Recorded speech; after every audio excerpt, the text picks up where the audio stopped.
नमस्कार दोस्तों, मैं Dharmendra Verma online study with DK में आपका बहुत बहुत स्वागत करता हूं। अभी तक हम शिफ्ट फर्स्ट शिफ्ट सेकंड के सारे विषय के जो वीडियो है वो अपलोड कर चुके हैं। अब यहाँ पर शिफ्ट थ्री जो पेपर हुए थे उसमें सबसे पहले अब यहाँ पर बाल विकास के प्रश्न आपको दिए जाएंगे, 30 प्रश्न, उसके बाद हिंदी के, उसके बाद सामाजिक विज्ञान के।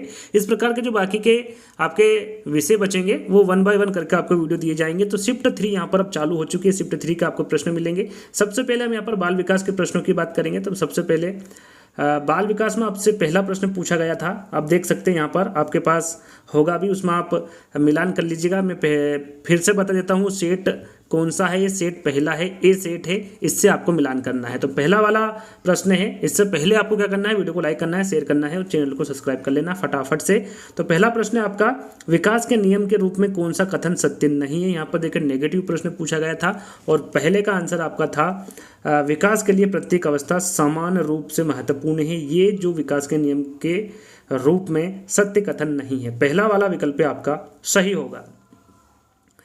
दूसरा प्रश्न है, नैतिक विकास का सिद्धांत किसके द्वारा प्रतिपादित किया गया था। देखिए नैतिक विकास का सिद्धांत, इसके बारे में काफ़ी बार मैं आपको बता चुका हूँ और आपको पता भी होगा कि लॉरेंस कोहलबर्ग के द्वारा प्रतिपादित किया गया था। व्यवसाय चयन में व्यक्तिक विभिन्नताओं को निम्न द्वारा समझाया जाता है। किसके द्वारा समझाया जाता है? राइट आंसर आपका होगा अभिक्षमता में अंतर के द्वारा समझाया जाता है। बाल विकास में वातावरण की भूमिका रिक्त स्थान के द्वारा सबसे सही रूप में प्रतिबिंबित होती है। किसके द्वारा सबसे सही रूप में प्रतिबिंबित होती है? चौथे का आपका राइट आंसर होगा आदत निर्माण के द्वारा सबसे सही रूप में प्रतिबिंबित होती है। व्यक्तित्व का शील गुण सिद्धांत, ये किसके द्वारा प्रतिपादित नहीं किया गया था। देखिए प्रश्न नेगेटिव पूछा गया है कि जो व्यक्तित्व का शील गुण सिद्धांत है ये किसके द्वारा प्रतिपादित नहीं किया गया था। तो ये पोल कास्टा व रोबर्ट मैक्रे के द्वारा प्रतिपादित नहीं किया गया था। बात करें कैटेल, आइजैक्स और आलपोर्ट, इन तीनों के द्वारा शील गुण सिद्धांत प्रतिपादित किया गया था। तो यहाँ पर पहला वाला विकल्प आपका सही होगा। छठा प्रश्न है, कौन सा व्यक्तित्व परीक्षण नैदानिक निदान के लिए वैध है। यहाँ पर देखिए MMPI जो पहला विकल्प होगा, ये जो व्यक्तित्व परीक्षण है ये नैदानिक निदान के लिए वैध है। सातवें प्रश्न की बात करें तो रॉबर्ट जे स्टनबर्ग द्वारा बुद्धि का कौन सा सिद्धांत प्रस्तावित किया गया था। तो यहाँ पर स्टनबर्ग के द्वारा पूछा गया है कि मैंने बुद्धि की शानदार ट्रिक आपको बताई थी। यदि आपने वो देखी होगी और देखकर गए होंगे परीक्षा में तो आप आसानी से इन प्रश्नों को हल कर सकते हैं जितने भी सिद्धांत बुद्धि से पूछे गए थे। तो सातवें का आपका सही आंसर होगा त्रिआयामी सिद्धांत, ये स्टनबर्ग के द्वारा दिया गया था। निम्न में से कौन सा बुद्धि का निष्पत्ति परीक्षण है। देखिए निष्पत्ति परीक्षण पूछा गया है बुद्धि का। राइट आंसर आपका होगा भाटिया बैटरी, बी वाला विकल्प आपका सही होगा। व्यक्तिगत विभिन्नताओं की प्रकृति के लिए निम्न में से कौन सी अवधारणा सत्य नहीं है। यहाँ पर देखिए नेगेटिव प्रश्न पूछा गया है। राइट आंसर आपका होगा अधिगम समानता, बी वाला विकल्प आपका सही होगा। अगला प्रश्न है, प्रतिभाशाली बालकों की शिक्षा के लिए कौन सा उपाय प्रासंगिक नहीं है। यहाँ पर देखिए प्रतिभाशाली बालकों की शिक्षा के लिए कौन सा उपाय प्रासंगिक नहीं है पूछा गया है। राइट आंसर आपका होगा उपचारात्मक अध्यापन, बी वाला विकल्प आपका सही होगा। कौन सी विकृति अधिगम अक्षमता का एक प्रकार है। राइट आंसर आपका होगा यहाँ पर डिसलेक्सिया। जो डिसलेक्सिया है यह विकृति अधिगम अक्षमता का एक प्रकार है। बात करें 12वें प्रश्न की, कुसमायोजन का कौन सा तत्व विशेष रूप से निर्णय लेने से संबंधित है। राइट आंसर आपका होगा यहाँ पर द्वंद्व जो तत्व है ये विशेष रूप से निर्णय लेने से संबंधित है। बात करें 13वें प्रश्न की, तो जेपी गिलफोर्ड के अनुसार सृजनात्मक बालकों की विशेषता कौन सी नहीं है। यहाँ पर देखिए सृजनात्मक बालकों की विशेषता कौन सी नहीं है, किसके अनुसार? गिलफोर्ड के अनुसार। राइट आंसर आपका यहाँ पर होगा चिंतन में सहानुभूति, पहला वाला विकल्प आपका सही होगा। ट्राइसोमी 21 को कहा जाता है, क्या कहा जाता है ट्राइसोमी 21 को? राइट आंसर आपका यहाँ पर होगा डाउन संलक्षण। क्या कहा जाता है? डाउन संलक्षण कहा जाता है। निम्न में से कौन सा थॉर्नडाइक ने सीखने के नियमों का हिस्सा नहीं है। सीखने के नियम कितने बताए थॉर्नडाइक ने? 2 बताए थे, गौण नियम और मुख्य नियम के अंतर्गत 3 नियम बताए थे और गौण नियम के अंतर्गत 5 नियम बताए थे। यदि 5 और 3 आपको पता है तो आसानी से आप आंसर लगा सकते हैं। तत्परता का, अभ्यास का और प्रभाव का, ये 3 नियम मुख्य नियम के अंतर्गत आता है। जो साहचर्य का नियम है ये सीखने के नियम का हिस्सा नहीं है थॉर्नडाइक के। तो यहाँ पर बी वाला जो विकल्प होगा वो आपका सही होगा। निम्न में से कौन सा कक्षा में सीखने को प्रभावित करने वाला मनोवैज्ञानिक कारक है? राइट आंसर आपका यहाँ पर होगा अभिप्रेरणात्मक एवं संवेगात्मक अवस्था। तीसरा वाला विकल्प आपका सही होगा।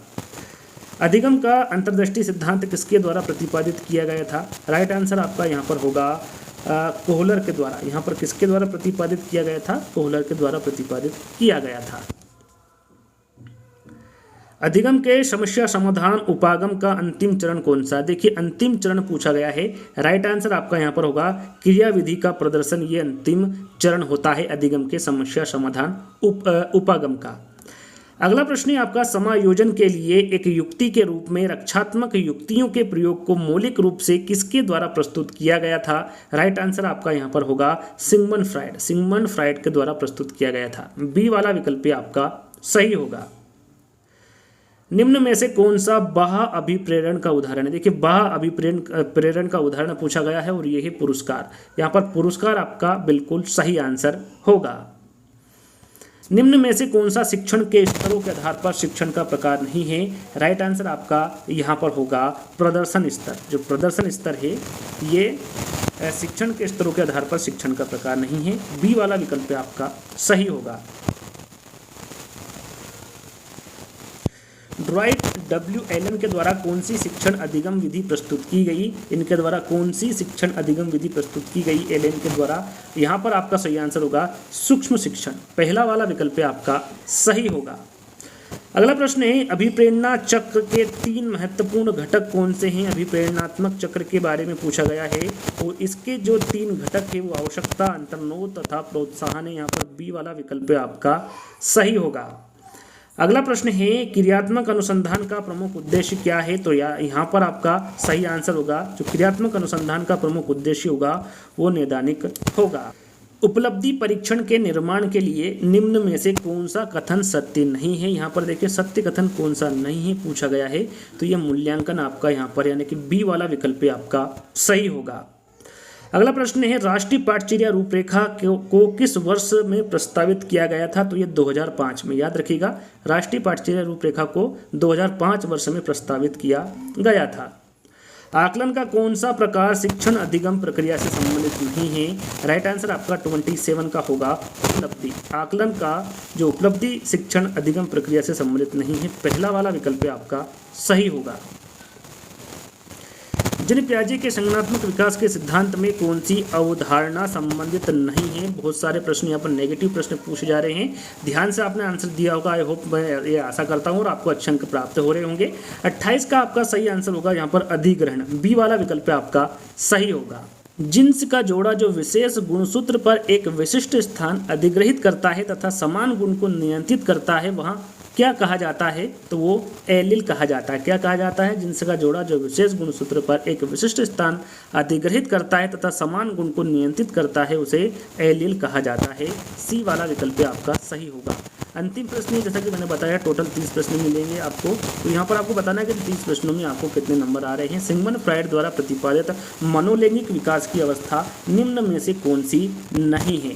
राइट आंसर आपका यहाँ पर होगा एडिपस कॉम्प्लेक्स अवस्था। ये जो अवस्था है ये सिगमंड फ्रायड द्वारा प्रतिपादित मनोलैंगिक विकास की अवस्था नहीं है। तो 30 प्रश्न बाल विकास के यहीं पर समाप्त होते हैं। जैसा कि मैंने आपको बताया बहुत सारे वीडियो अपलोड हो चुके हैं तो आपको नोटिफिकेशन नहीं मिल रही होगी। आपको हर बार आकर ये देखना है कि सर ने वीडियो अपलोड किया है या नहीं। 15 मिनट, आधे घंटा या 1 घंटे में देख लेना है और अपना जो पेपर है उससे मिलान कर लेना है। यदि अभी तक आपने नहीं किया है तो लास्ट में जरूर बताना है कमेंट्स के माध्यम से कि इन 30 प्रश्नों में आपको कितने नंबर आ रहे हैं। और जब पूरे पेपर कंप्लीट हो जाए उसके बाद तुरंत आपको बताना है कि सर 150 प्रश्न में हमें इतने नंबर आ रहे हैं। तो हम जल्दी दोस्तों अगला वीडियो लेकर आ रहे हैं। जब तक के लिए धन्यवाद।